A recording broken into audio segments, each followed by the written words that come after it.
자, 안녕하십니까. 20min의 주식뉴스 공장 3월 20일 마감 브리핑을 시작을 하도록 하겠습니다. 자, 오늘 지수는 반등 부분들이 좀 나왔습니다.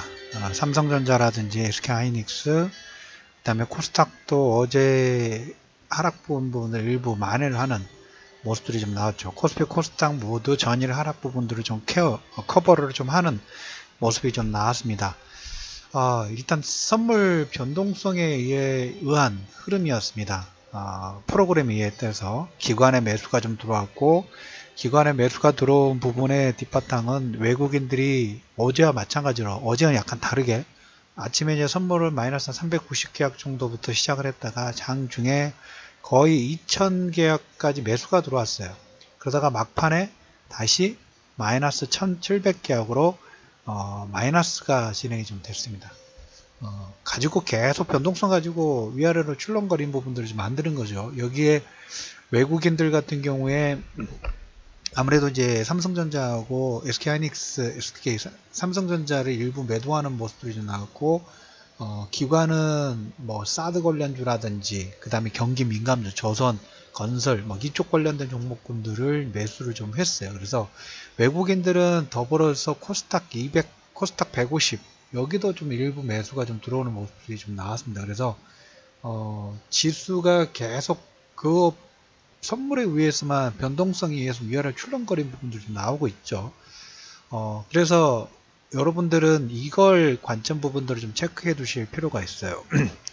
아무래도 이제 오늘부터 FOMC 회의가 시작되고 내일이면 이제 FOMC가 끝나고 내일 모레 새벽, 목요일 새벽 정도면 파월 연준의장의 연설 부분들이 예정되어 있다고 말씀을 좀 드렸어요. 오늘 저녁에는 이제 그 G20 재무장관, 중앙은행 총재들의 어떤 코멘트 부분들이 좀 나오겠죠. 트럼프 관세 관련된 내용하고 가상화폐 관련된 내용들이 좀 나올 것 같아요. 작년 하반기부터 그 메신저, 카카오톡하고 텔레그램 통해 가지고 계속적으로 그 가상화폐 비트코인 얘기를 좀 드렸습니다. 그게 거의 꼭지였어요. 계속 강조를 좀 드렸죠.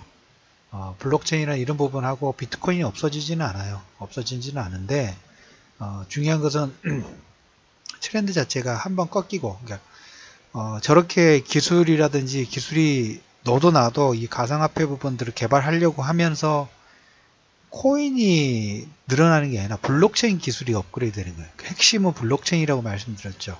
그래서 이제 예전에는 종류가 뭐 100개였다면 이제 뭐 200개, 300개까지 계속 늘어나는데 종류가 너무 많아지기 때문에 이 매수세가 분산되죠. 분산이 되기 때문에 예전만큼의 슈팅이 나오기는 쉽지는 않고 처음에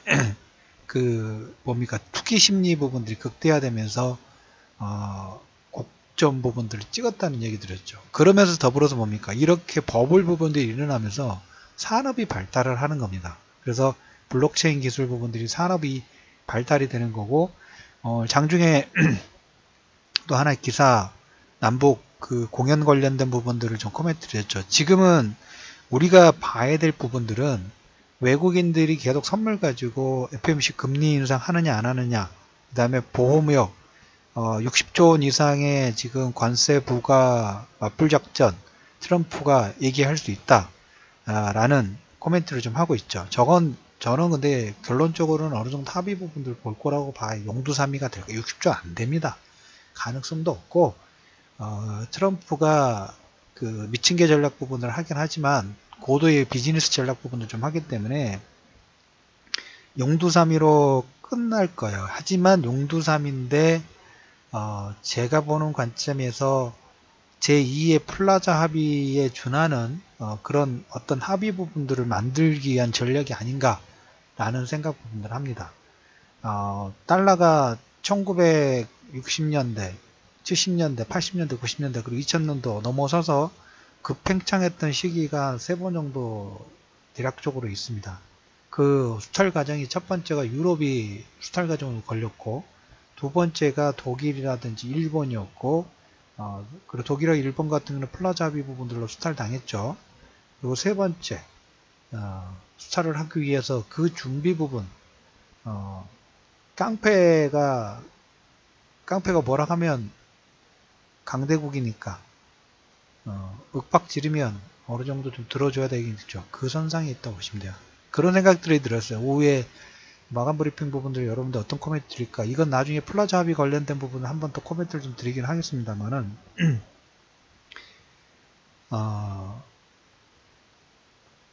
그냥 우리 그 1박 2일 예능에서 나만 아니면 된다는 그런 생각이 있죠.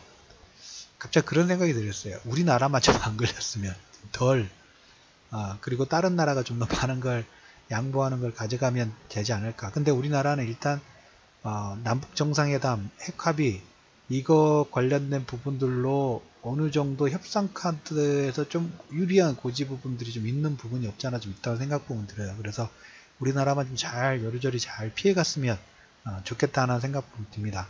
어차피 이 모든 이 공포, 이 엄포 항상 그랬어요. 트럼프는 여러분들이 시작할 때부터 멕시코 장벽부터 해가지고 제대로 된 거 하나도 없어요. 근데 이제 이번 주 예산안 합의라든지 그 다음에 지금 공화당 지지율 부분도 떨어져 중간선거 부분에서 계속 예비선거 부분에서 민주당한테 다 참패하고 있죠. 어떻게든 국내 문제 부분들을 외부로 돌리려고 하는 멕시코 장벽이 대표적인 케이스예요. 당선되자마자 멕시코 장벽 세운다고 윽박지르고 뭐 어쩌고저쩌고 했는데 결론적으로 하나도 된 거 없죠. 근데 그 윽박지름 하나 가지고 얻은 게 있긴 있어요. 분명히. 계속 그 전략이에요. 전략 부분들이. 중국에게도 중국은 근데 좀 틀리긴 하죠. 근데 중국에게도 지금 대만을 건들고 있으면서 위안화 절상 부분들을 요구를 하거나 아니면 더 많은 수입 부분들을 해주던가 뭔가 경상수지 적자 부분들을 만회해 줄 걸 이걸 요구를 하겠죠. 거기서 이제 중국의 대응책 부분이 어떻게 될 건가. 시진핑 집권 2기 리커창보다 좀 더 강력한 리커창은 허수아비예요. 이제 리커창은 경제총리 부분이 아니라 이제 허수아비일 뿐입니다. 시진핑의 최측근 2명 인민은행장이 바뀌었고 그 다음에 중학교 동창 이 두 사람이 이제 경제, 외교 이 부분들을 다 도맡아서 할 겁니다. 근데 두 사람이 다 미국통 출신입니다. 하버드대 어디 대학교 종신교수 부분도 하려다가 종신교수 부분들을 뿌리치고 중국 몽을 위해서 이 중국으로 다시 들어왔던 사람이 이번에 인민은행장이 됐어요. 두 사람이 미국통 출신이라고 말씀을 좀 드렸습니다. 그래서 얼마나 잘 융화롭게 풀어가는지 여기 이 두 사람의 어깨에 걸려 있다. 그래서 우리가 물론 시장에서 금리 인상 관련된 부분하고 무역전쟁 어떻게 튈지 모릅니다. 하지만 이제까지 트렌드로 보면 0도3이었고 오늘도 이제 몇몇 저 아시는 분들이 회원님들이 전화가 왔어요. 금리 인상 예전에도 얘기를 드렸지만 금리 인상 별거 아니에요.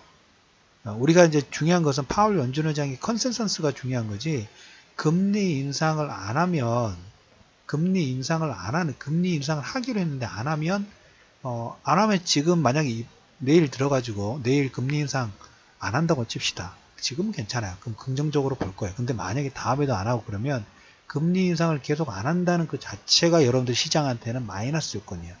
경제 자체가 뭔가 문제가 있다. 뭔가 불안 심리 부분이 있기 때문에 금리 인상을 안 한다는 케이스로 바뀔 수 있어요. 차라리 금리 인상을 하는 게 더 낫다는 얘기를 계속 누누하게 드렸죠.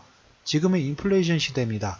금리 인상 안 하는 게 계속 안 하고 뭔가 문제가 있다는 걸 노출시키면 그게 인플레이션 시대가 아니라 디플레이션 시대가 갈 수 있다는 그런 시그널 부분들이 좀 될 수 있어요. 그리고 그 의미 부분들을 무역전쟁의 확산의 의미로 확대 가능성 부분이 있어요. 이건 더 시장에 더 마이너스 되는 요건이에요. 차라리 금리 인상하고 중요 부분은 항상 말씀드리지만 속도라고 했죠. 올해 3번 정도 컨센서스고 많으면 4번이죠. 이 정도면 괜찮아요. 금리 인상 속도 부분에서. 그런데 저는 글쎄 제 지금 현재 시점의 컨센서스로는 3번도 힘들지 않을까 2번, 3번 정도 진행되지 않을까라는 생각 부분들을 좀 합니다. 그거 어차피 속도가 너무 가파르지만 않으면 된다고 얘기 드렸죠. 그래서 금리 인상도 너무 크게 생각하지 말자. 그리고 보험의혹 60조 원 정도 코멘트를 좀 했지만 그걸로 인해서 외국인들은 신났어요. 파생 가지고 그냥 뭐 제2의 선물옵션 만기 3월달 선물옵션 동시 만기 때 한 달 내내 가지고 그거 가지고 흔들었죠. 지금도 마찬가지예요. 변동성, 불확실성, 어디로 튈지 몰라요.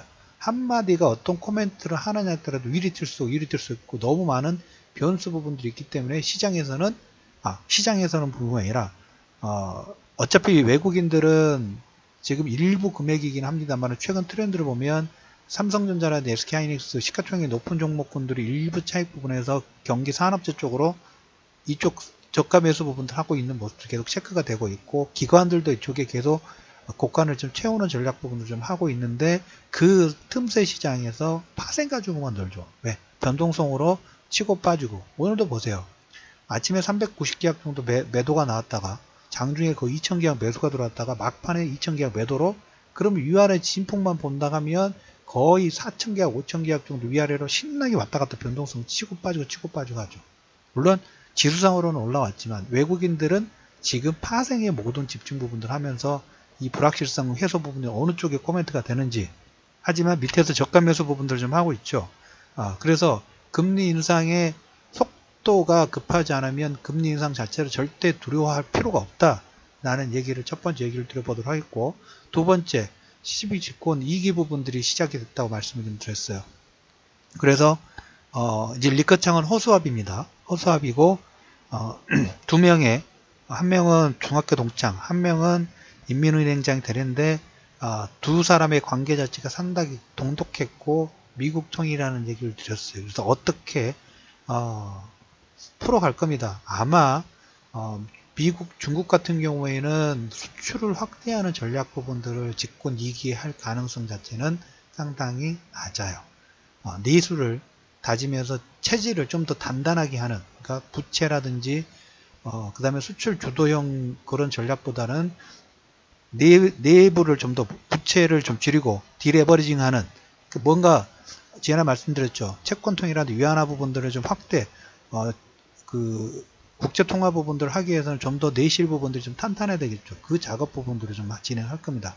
그런다고 하면 어느 정도 위안화 절상도 용인을 할 수 있는 가능성 자체가 상당히 크다. 그걸 미국이 원하는 부분이 그런 내용이라고 보시면 될 것 같아요. 그래서 일단 이 정도로 이 연관관계 부분들이 좀 어려우실 수는 있겠지만 일단 알아는 두세요.